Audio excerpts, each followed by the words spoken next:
खराब रास्ता पाई गाँ को जाई परिलानी आंबुलांस। कलाहांडी जिला थुआमूल रामपुर ब्लॉक रे पुणी एक अभावनीय जननी जंत्रणार चित्र सामना को आसीछि। विकास डिंडिम पिटा जाउथिले मध्य आज भी दुर्गम अंचल रे मौलिक भित्तिभूमिर अभाव जोगु लोके नाही नथिबा दुर्दशा भोगुछंती।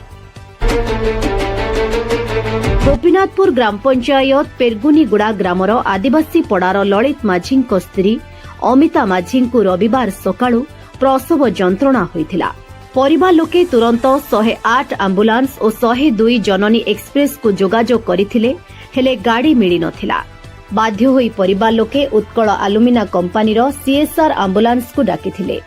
आदिवासी पड़ा को जाइथिबा प्राय 1 किलोमीटर ऊर्ध्व घाटी रास्ता शोचनीय होई पड़िथिबारु आंबुलांस गाँ भितरकू जाई पारि नथिला। रास्तारे ठिकादार और विभागीय अधिकारीଙ୍କ दायित्वहीनता जोगु गोटी मेटाल पड़ी रहिथिबा बेले गाड़ी चलाचल संपूर्ण बाधाप्राप्त होइथिला। फଳରେ आंबुलांसटी हरिजन पड़ा निकटरे दीर्घ 1 घंटा अटकी रहिथिला। परिवार लोके बाध्य होई गर्भवती महिलांकु खटियारे बोही आदिवासी पड़ारू हरिजन पड़ा पर्यंत 1 किलोमीटर आनिबा परे सेठारू आंबुलांस जोगे थुआमूल रामपुर गोष्ठी स्वास्थ्य केन्द्र को आनिछंती। एने आशाकर्मी सत्यवती नायक, गर्भवती स्वामी ललित माझी, स्थानीय ग्रामवासी जगदीश नायक और आंबुलांस चालक प्रतिक्रिया देई कहिसंती जे एही अंचल रे जोगाजोग समस्या दीर्घ दिनर। बांफ्लामाली रे खनि खनन करुथुबा उत्कल आलुमिना कंपानी किंबा स्थानीय प्रशासन केही भी रास्ता निर्माण दिगरे दृष्टि देउनांती।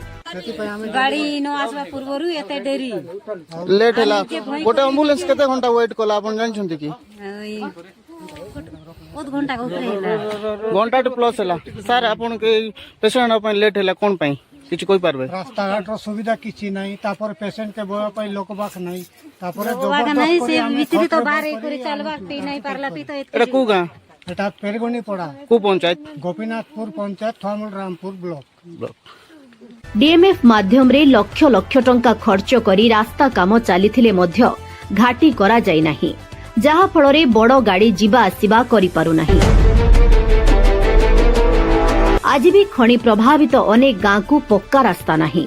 मात्र 1 किलोमीटर पाई जदि खटियारे रोगी बोहिबाकू पड़ुछि, तेबे दुर्गम अंचलर वास्तव चित्र कौन होइथिबो बोली लोके दाबी करुछंती। गत किछि दिन तले थुआमूल रामपुर सदर पंचायतर घुटीगुड़ा ग्रामरे कादुओ रास्ता जोगु आंबुलांस पहुंची न पारिबारु जणे महिला घरे प्रसव करिथिले। पुणी थरे सेही अभावनीय चित्र सामना को आसिबा परे जिलार स्वास्थ्य सेवा और प्रशासनिक पारिबा पणिया उपरे गंभीर प्रश्नबाची सृष्टि होइछि। स्थानीय अंचल तुरंत सुगम रास्ताघाट निर्माण करने दाबी होइछि। Thuamul Rampur Baleswar Naik report, fast news Odisha.